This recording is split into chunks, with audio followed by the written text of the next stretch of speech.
আজ চতুর্থী। দেখতে, দেখতে তো পুজো এসেই গেল আর আজ থেকে শুরু করব আমি প্যান্ডেল হপিং। সকালবেলা উঠে ঝলমলে রোদ আর নীল সাদা আকাশ দেখে মনটা একদম ভালো হয়ে গেছে। আর অনেকটা দেরিতে আজকে ঘুম থেকে উঠেছি কারণ প্ল্যানটা অনেকটা বেলার দিকে হয়েছে।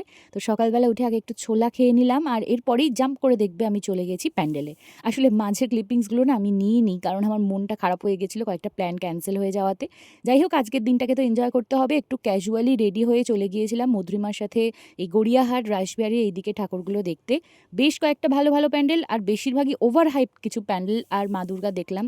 এই যে প্যান্ডেলটা এখন তোমরা দেখছো এখানে থিম ছিল পথের পাঁচালী। কোথায় যে পথ, কোথায় যে পাঁচালী আমি তো বুঝতে পারিনি।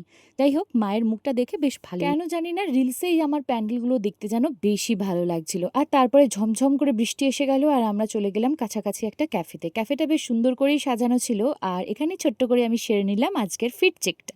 আর তারপর অর্ডার করেছিলাম আমি অ্যাগলিও অলিও পাস্তাটা, যেটার দাম নিয়েছিল বাতাসার মতো আর পোর্শন সাইজ ছিল নকুলদানার মতো।